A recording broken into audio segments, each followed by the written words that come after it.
Hello students, good afternoon. अपना जो chapter चल रहा था, जो 6 नंबर चैप्टर था आपके पुष्पी पादपों का शरीर। तो देखिए अध्याय 6 पुष्पी पादपों का शरीर।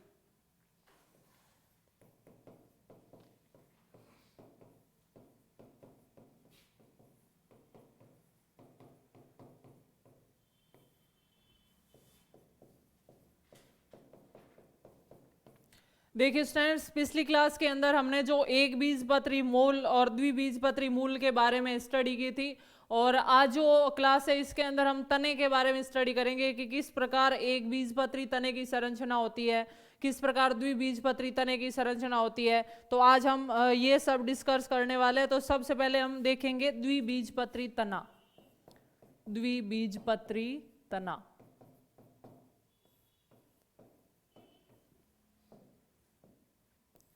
देखिए द्विबीजपत्री तने में क्या देखना है कि इसकी सबसे बाहरी त्वचा होती है, जो अधिचर्म होता है, और उसके नीचे है वो मैंने आपको बताया था कि जो हाइपोडर्मिस अधस त्वचा पाई जाती है, जो कोलेनकाइमा कोशिकाओं की बनी होती है। कोलेनकाइमा एक प्रकार का सरल उत्तक था, और उस उत्तक का काम क्या था? शिशु तने को यांत्रिक सहारा प्रदान करना।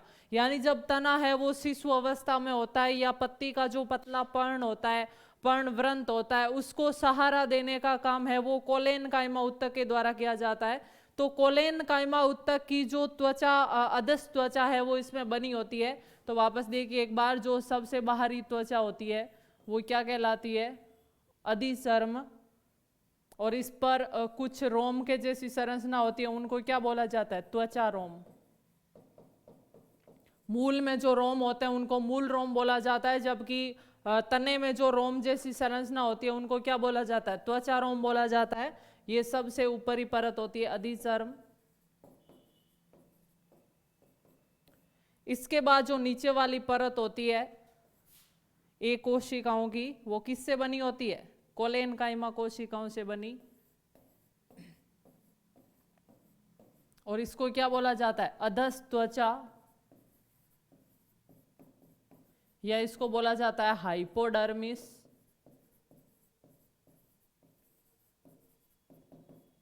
और ये किसकी बनी होती है? कोलेनकाइमा कोशिकाओं से निर्मित।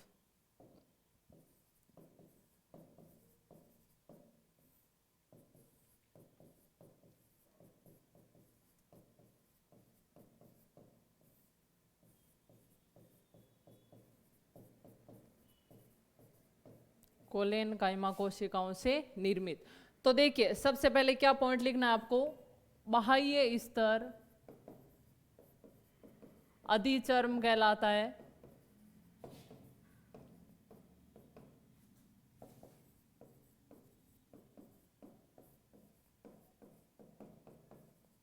जिस पर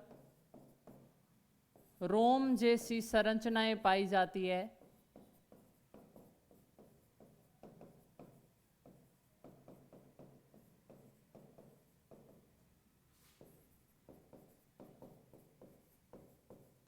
जिन्हें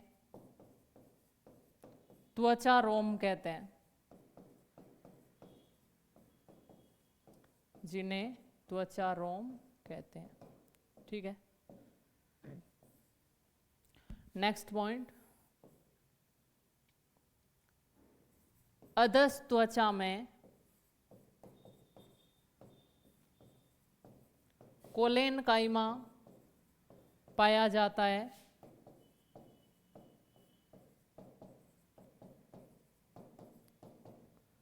जो यांत्रिक सहारा प्रदान करता है।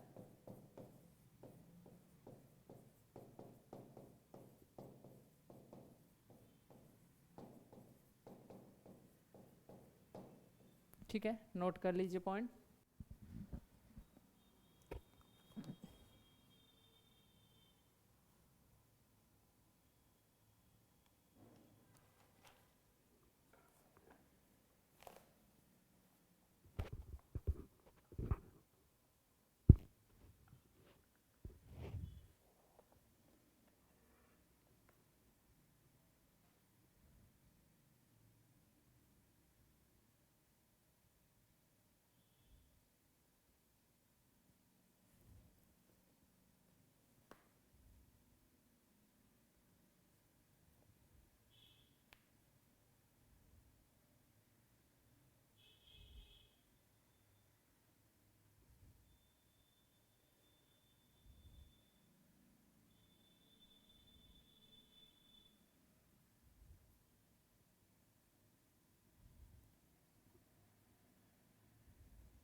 ठीक है।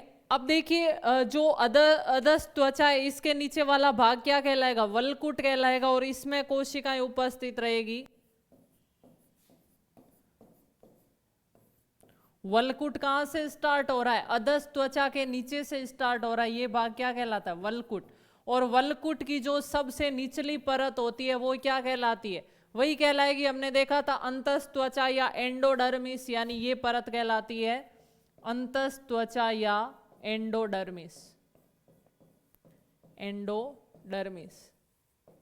देखिए जो द्विबीजपत्री तने की अंतस त्वचा है इसके अंदर इसकी कोशिकाएं विशेष प्रकार की होती है जिसमें स्टार्च संचित रहता है, और इस प्रकार को क्या बोला जाता है, स्टार्च आच्छद बोला जाता है। ठीक है, तो देखिए नेक्स्ट पॉइंट हम नोट करते हैं। वल्कुट का प्रारंभ, वल्कुट का प्रारंभ किसके बाद होगा, यानी सबसे ऊपर क्या थी, एपिडर्मिस थी, और उसके बाद आ गई हाइपोडर्मिस, और यहां से क्या स्टार्ट हो गया, वल्कुट। ये वल्कुट की ऊपरी परत और ये वल्कुट की सबसे निचली परत, जिसको क्या बोला जाता है, अंतस त्वचा या एंडोडर्मिस, यानी यहां तक पूरा वल्कुट है। यहां तक पूरा क्या है, वल्कुट है। और तो ये जो नीचे वाली अंतस त्वचा है इनके अंदर जो निचली परत है इसके अंदर स्टार्च संचित रहता है, स्टार्च संचित रहता है, और इसलिए इस परत को नाम क्या दे दिया, स्टार्च आच्छद, स्टार्च आच्छद। तो आपको पूछा जा सकता है कि स्टार्च आच्छद या स्टार्च सीट है वो किस परत में पाई जाती है या किन का मुख्य लक्षण है, तो ध्यान रखना स्टार्च सीट का पाया जाना द्विबीजपत्री तने का लक्षण है। ये संरचना मूल में नहीं थी, ये किसके अंदर है, द्विबीजपत्री तने की लक्षण है। तो नेक्स्ट पॉइंट ध्यान रखना आपको, वल्कुट का प्रारंभ अधस त्वचा के यानी हाइपोडर्मिस, अधस त्वचा के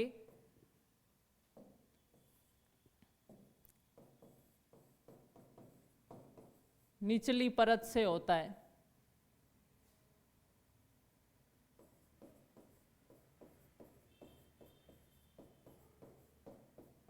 ठीक है, नेक्स्ट पॉइंट, वल्कुट की सबसे निचली परत क्या कहलाती है, एंडोडर्मिस या अंतस त्वचा।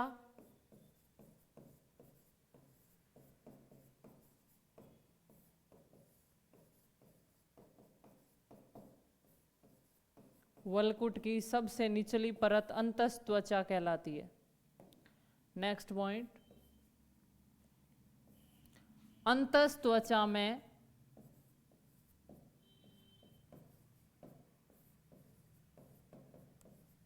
स्टार्च कण उपस्थित रहते हैं,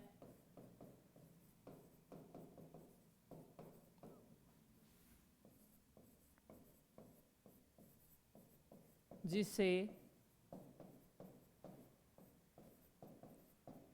स्टार्च आच्छद कहा जाता है।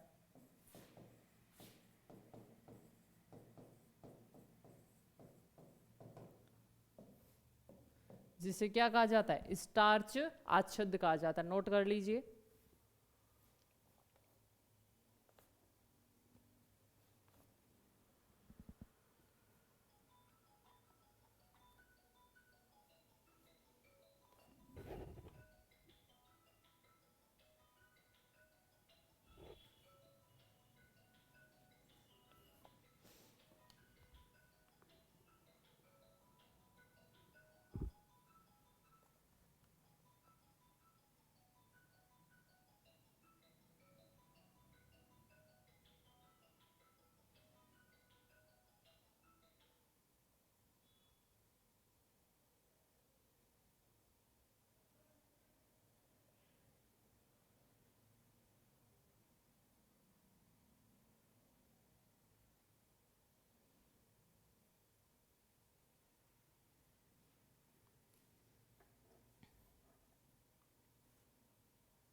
तो देखिए स्टूडेंट्स, इसके बाद नेक्स्ट देखते हैं हम जो अंतस त्वचा है, इसके नीचे हमने मूल में क्या देखा था कि इसके नीचे भी कुछ क्या पाई जाती है, पेरेनकाइमा कोशिकाएं पाई जाती है और उसको परिरंभ बोला जाता है। लेकिन तने में चेंज किया है कि यहाँ पर पेरेनकाइमा कोशिकाओं या पेरेनकाइम उत्तक की बदले यहाँ पर स्क्लेरेनकाइमा उत्तक पाया जाता है, स्क्लेरेनकाइमा उत्तक पाया जाता है और उसके कारण किसका निर्माण होता है, परिरंभ का निर्माण होता है। ध्यान रखना, मूल के अंदर परिरंभ का निर्माण है वो पेरेनकाइमा उत्तक करता है, जबकि तने के अंदर जो परिरंभ का निर्माण है वो स्क्लेरेनकाइमा करता है। ठीक है, उसके बाद देखिए इनके अंदर जो संवहन उत्तक है वो बंडल के रूप में, छल्ले के रूप में पाए जाते हैं, यानी जाइलम और फ्लोएम मिलकर एक छल्ले के जैसी संरचना बना लेते हैं। और वही इन द्विबीजपत्री तने का मुख्य लक्षण है कि संवहन बंडल का छल्ले के रूप में पाया जाना किसका मुख्य लक्षण है, तो आपको ध्यान रखना है द्विबीजपत्री तने का मुख्य लक्षण है। यहाँ पर पेरेनकाइमा कोशिकाएं भी पाई जाएगी, लेकिन वो संवहन बंडल का निर्माण नहीं करेगी, बल्कि उनके बीच में पाई जाएगी, फ्लोएम और जाइलम के बीच में पाई जाएगी। और जिस स्थान पर फ्लोएम और जाइलम नहीं होता है वहां पर जो स्पेस रहता है उसको मज्जा किरण बोलते हैं।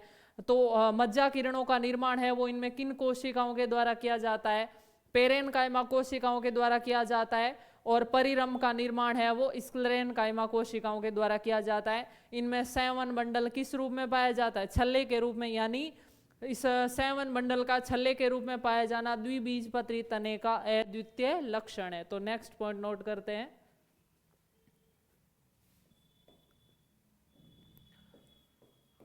अंतस त्वचा के नीचे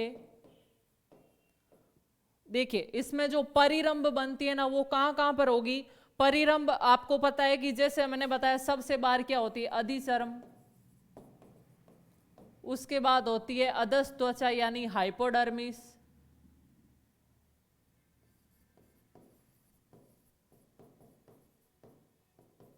उसके बाद क्या आएगा, वलकुट वाला भाग आएगा और वलकुट के अंदर क्या होगी, स्टार्च सीट होगी, स्टार्च आच्छद होगा। वलकुट की जो सबसे निचली वाली कोशिका है उसको क्या बोला जाता है, अंतस त्वचा। अंतस त्वचा के नीचे क्या उपस्थित रहेगा, परिरंभ। और परिरंभ किससे मिलकर बना होता है, स्क्लेरेनकाइमा कोशिकाओं से। परिरंभ के नीचे क्या पाया जाएगा, फ्लोएम। फ्लोएम के नीचे क्या उपस्थित रहेगा, जाइलम। ठीक है, तो आपको ध्यान रखना है कि परिरंभ किन किन के मध्य उपस्थित रहता है। तो ध्यान रखना, जो परिरंभ है वो अंतस त्वचा के नीचे और फ्लोएम के ऊपर स्थित रहता है, तथा ये किन उत्तक से मिलकर बना होता है, स्क्लेरेनकाइमा उत्तक से मिलकर बना होता है। तो नेक्स्ट पॉइंट, परिरंभ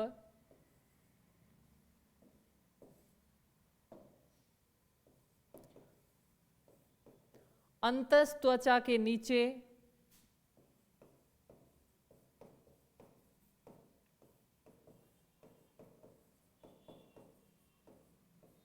तथा फ्लोएम के ऊपर स्थित रहता है, फ्लोएम के ऊपर स्थित रहता है।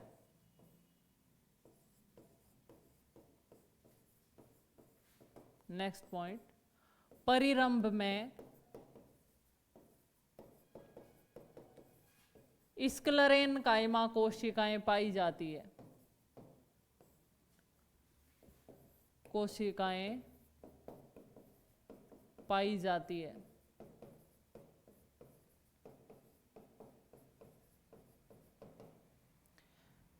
नेक्स्ट नाम आएगा मज्जा किरणें। मज्जा किरणों का निर्माण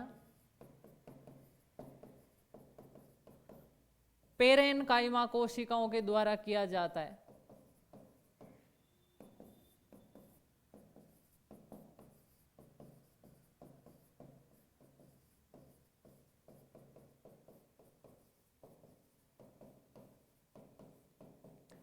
तो देखिए स्टूडेंट्स, मज्जा किरणें क्या होती है, ये जैसे आपका संवहन उत्तक है, ये बाहर पाया जाता है फ्लोएम, और ये इसके अंदर पाया जाता है जाइलम। ये इस प्रकार समांतर क्रम में, यानी एक जैसे एक ही त्रिज्या पर स्थित। मैंने आपको बताया था अरीय त्रिज्य अरीय और संयुक्त। तो अरीय का मतलब है कि ये फ्लोएम यहाँ पर है तो जाइलम यहाँ होगा, फ्लोएम यहाँ है तो जाइलम इनके बीच में होगा, अरीय क्रम में होगा, एकांतर क्रम में होगा। लेकिन संयुक्त में इस प्रकार होगा, दोनों क्या होंगे, सीध में होंगे। तो देखिए इसमें पित्त या मज्जा किसको बोला जाता है, ये वाला जो बीच का खाली स्थान है इसको क्या बोलेंगे, पित्त। इस भाग को बोला जाता है पित्त या इसको बोला जाता है मज्जा।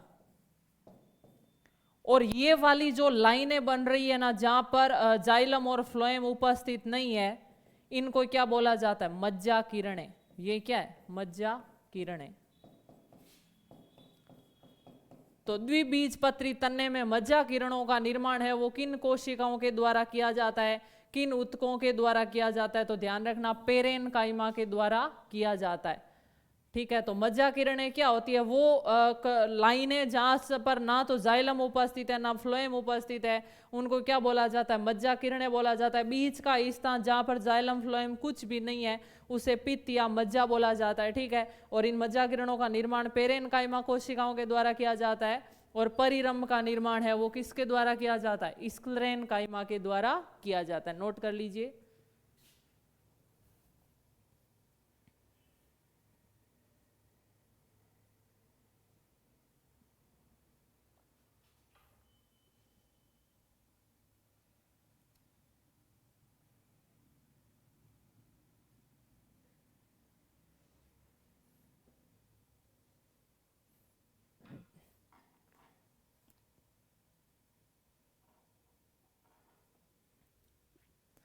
उसके बाद नेक्स्ट देखते हैं, मैंने आपको बताया था कि इनके अंदर जो 7 बंडल है वो जो छल्ले के रूप में पाए जाते हैं। तो 7 बंडल का छल्ले के रूप में पाया जाना किसका मुख्य लक्षण है, द्विबीजपत्री तन्ने का उदाहरण है। ठीक है, तो नेक्स्ट नोट करते हैं, इनमें संवहन बंडल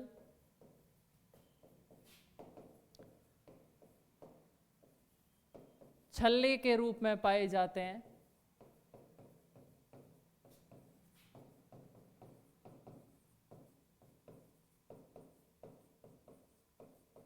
और स्टूडेंट्स ये नोट करके पॉइंट लिखना, संवहन बंडल का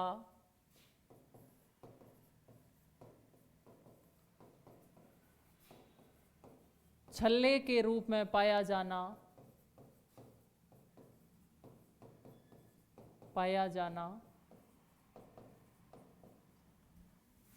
द्विबीजपत्री तने का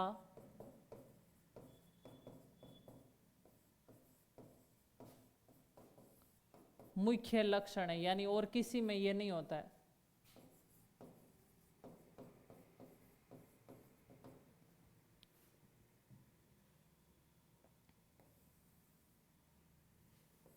किस में पाया जाता है, द्विबीजपत्री तने के अंदर। ठीक है,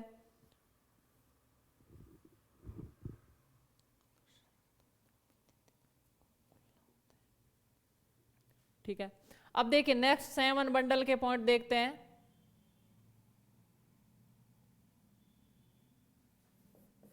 इनका जो संवहन बंडल होता है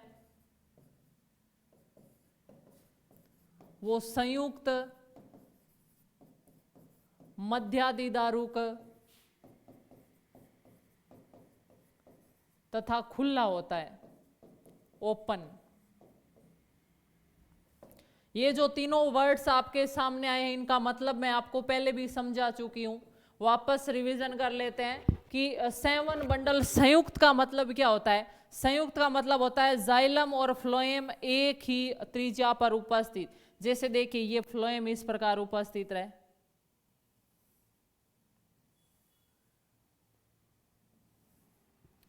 तो जाइलम भी इनकी सीध में ही उपस्थित रहेंगे। इसकी सीध में ये जाइलम, इसकी सीध में ये जाइलम, इसकी सीध में ये जाइलम, इसकी सीध में ये जाइलम और इसकी सीध में ये जाइलम।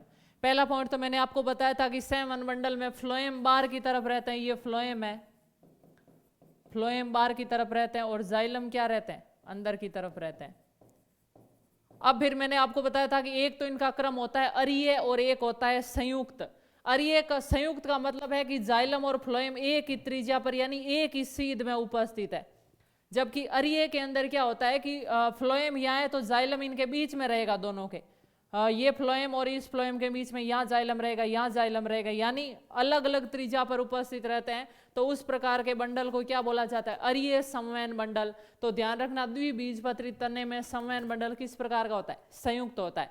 ठीक है, और संयुक्त होने के कारण बीच में ये जो रिक्त स्थान बचता है इसको क्या बोला जाता है? मज्जा। तो इनकी मज्जा एकदम क्या होती है? केंद्र में होती है। ध्यान रखना, द्विबीजपत्री तने में मज्जा है वो केंद्र में होती है। इनमें मज्जा केंद्र में होती है।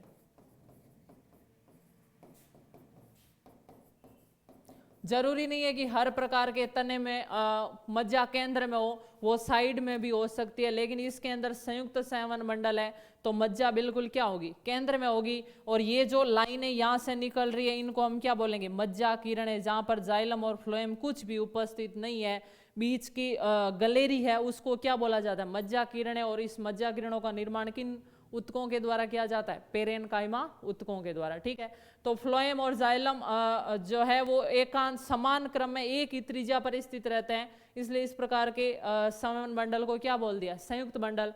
दूसरा नाम आ गया मध्यादि दारुक। हमने नाम देखा था, एक नाम आया था बाह्य आदि दारुक और एक नाम आया था मध्यादि दारुक। मैंने आपको बताया था कि यदि प्रोटोजाइलम केंद्र की ओर हो और मेटाजाइलम परिधि की ओर हो तो इस प्रकार के क्या बोला जाता है? मध्यादि दारुक। और एक होता है यदि प्रोटोजाइलम परिधि की ओर और मेटाजाइलम केंद्र की ओर तो उसे बोला जाता है बाह्य आदि दारुक। तो इस वर्ड का मतलब क्या है? प्रोटोजाइलम यानी पहले बनने वाला जाइलम केंद्र की ओर होगा, प्रोटोजाइलम केंद्र की ओर, और मेटाजाइलम परिधि की ओर।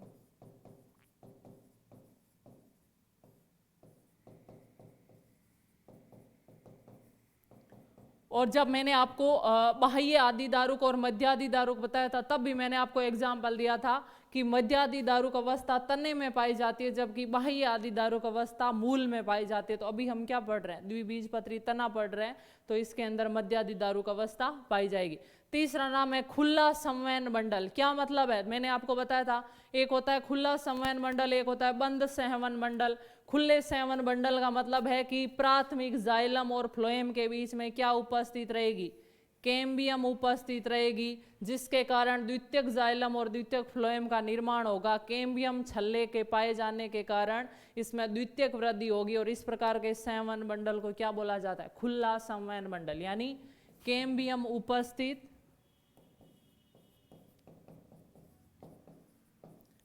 कैम्बियम उपस्थित जिसके कारण द्वितीयक वृद्धि। तो द्वितीयक वृद्धि किस में पाई जाती है? द्विबीजपत्री तने में होती है द्वितीयक वृद्धि, लेकिन एक बीजपत्री तने में नहीं होगी। तो ये पॉइंट समझ में आया आपको? नोट कर लीजिए।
तो देखिए स्टूडेंट्स, द्विबीजपत्री तने के बाद अब हम देखते हैं एक बीजपत्री तना।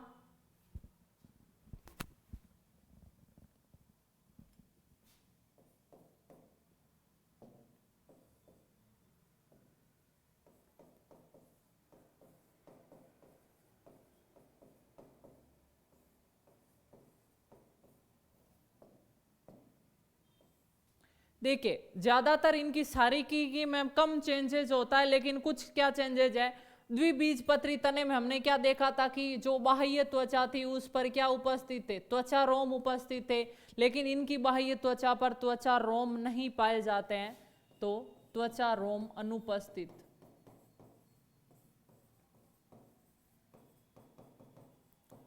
अगर आपको इस प्रकार का दो डायग्राम दे दिया जाए, एक इस प्रकार का डायग्राम दिया जाए, नीचे पूरी संरचना बनाई हुई और एक पर इस प्रकार के रोम हो, एक प्रकार नहीं हो, तो आपको पूछा जाए कि बताइए ये संरचना किसकी है। तो बाकी संरचनाओं को ना देखते हुए अगर सिर्फ आपको तने के रूप में पहचानना है तो ध्यान रखना जिस पर रोम होंगे वो द्विबीजपत्री तना होगा और जिस पर रोम नहीं होंगे वो एक बीजपत्री तना होगा।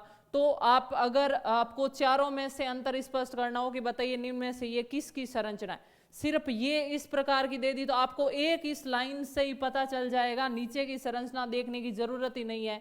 कि अगर उपस्थित है तो वो देखिए, अगर इस प्रकार की ऊपर संरचनाएं दिखाई दे रहे तो वो मूल भी हो सकती है, क्योंकि मूल रोम भी होते हैं, एक बीजपत्री में भी होते हैं और द्विबीजपत्री में भी होते हैं। और तने में से कौन सा होगा, द्विबीजपत्री होगा, क्योंकि एक बीजपत्री के ऊपर इस प्रकार की कोई संरचना नहीं होती है। तो आप सिर्फ ऊपर वाली लेयर को देखकर त्वचा रोम या रोम के आधार पर अंतर स्पष्ट कर सकते हो कि रोम नामक संरचना सिर्फ एक बीजपत्री तनों में नहीं पाई जाती है, बाकी सब के अंदर पाई जाती है। तो ये पॉइंट ध्यान रखना कि एक बीजपत्री तनों में मूल रोम या त्वचा रोम है वो नहीं पाए जाते, यानी उनकी बाह्य त्वचा पर रोम जैसी कोई संरचना उपस्थित नहीं होती है। फिर आपको याद हो तो मैंने आपको एक पॉइंट बताया था जब हम पेरेन फ्लोएम पढ़ रहे थे, जटिल स्थायी ऊतक जो संवहन मंडल का निर्माण करते हैं, फ्लोएम और जाइलम। तो हमने देखा था कि फ्लोएम के भी 4 तत्व होते हैं, उनमें से एक होता है फ्लोएम पेरेनकाइमा। और फ्लोएम पेरेनकाइमा में आपकी एक लाइन लिखी हुई थी कि एक बीजपत्री तनों में फ्लोएम पेरेनकाइमा अनुपस्थित होता है, ठीक है। तो वो पॉइंट हमें यहाँ नोट करेंगे, इनमें फ्लोएम पेरेनकाइमा नहीं पाया जाता।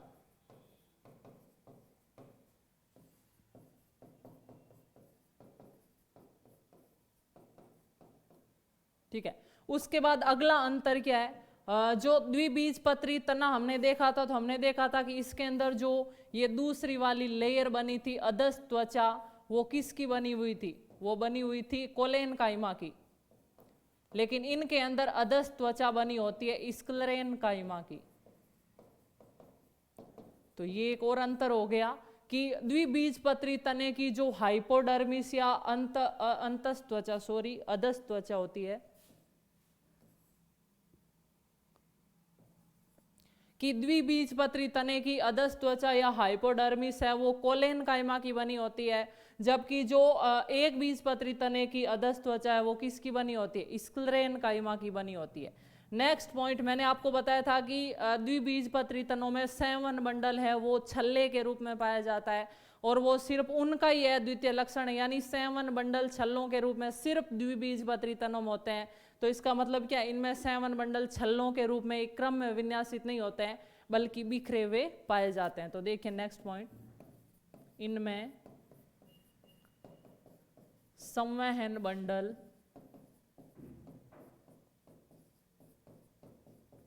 बिखरे हुए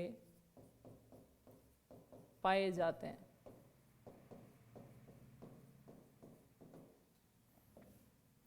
नेक्स्ट पॉइंट जो अभी हमने डिस्कस किया, मैंने बोला कि इनके अंदर जो द्विबीजपत्री तना है उसके अंदर संयुक्त संवहन मंडल होता है, खुला संवहन मंडल होता है। लेकिन इनके अंदर क्या होगा, संवहन मंडल है वो संयुक्त होगा, यानी एक ही त्रिज्या पर स्थित रहेंगे जाइलम और फ्लोएम, लेकिन खुला नहीं होगा, बंद होगा, क्योंकि इनमें कैम्बियम नहीं पाया जाता है और इनमें द्वितीयक वृद्धि नहीं होगी। तो नेक्स्ट पॉइंट, इनमें संवहन बंडल, संयुक्त तथा बंद होता है। तो संयुक्त बंडल बंद का मतलब क्या है? कैम्बियम अनुपस्थित,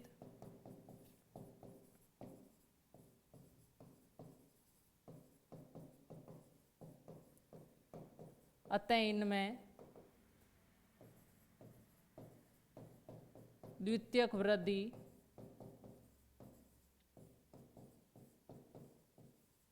नहीं होती, यानी इनमें द्वितीयक जाइलम और फ्लोएम का निर्माण नहीं होता। ठीक है, नोट कीजिए पॉइंट्स।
तो स्टूडेंट्स, ये हमारे तना और पत्ती के बारे में डिस्कस हुआ, सॉरी, तना और मूल के बारे में। अब हम पढ़ते हैं पत्ती के बारे में कि द्विबीजपत्री पौधों की पत्ती किस प्रकार होती है और एक बीजपत्री पौधों की पत्ती किस प्रकार होती है। तो सबसे पहले हम डिस्कस करते हैं द्विबीजपत्री पत्ती।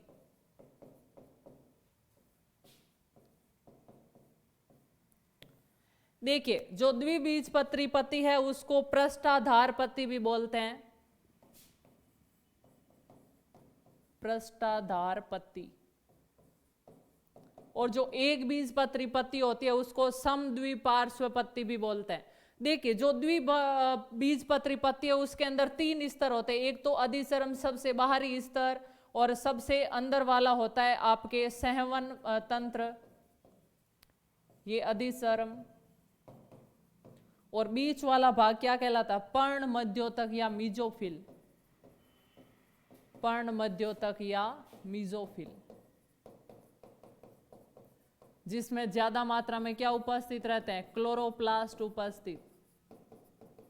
क्योंकि पत्ती का काम क्या होता है? प्रकाश संश्लेषण करने का काम होता है, और पत्ती प्रकाश संश्लेषण तभी करेगी जब उसके पास क्या होता है? हरित लवक क्लोरोप्लास्ट होता है।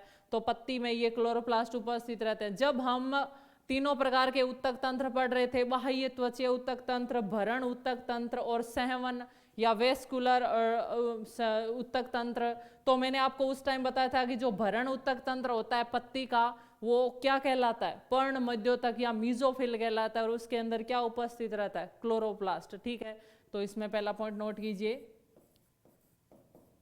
पत्ती की संरचना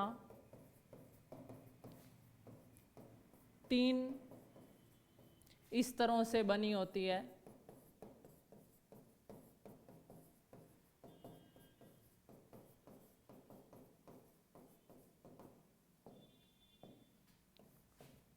बाह्य अधिचर्म,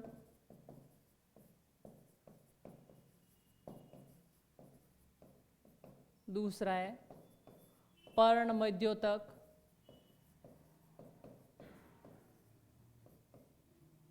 या इसको हम क्या बोल सकते हैं, भरण ऊतक। ये है भरण ऊतक, और ये होगा बाह्य त्वचीय ऊतक, बाह्य त्वचीय ऊतक तंत्र, और ये होगा भरण ऊतक तंत्र। और तीसरा है संवहन ऊतक तंत्र। ठीक है, नोट कर लीजिए पॉइंट्स को।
तो स्टूडेंट्स, ये हमने द्विबीजपत्री पत्ती के कुछ पॉइंट्स देखे, इसके साथ ही आपकी क्लास कंप्लीट होती है। नेक्स्ट क्लास के अंदर हम द्विबीजपत्री के जो बाकी पॉइंट्स बचते हैं वो और एक बीजपत्री पत्ती को डिस्कस करेंगे। तब तक के लिए थैंक यू सो मच।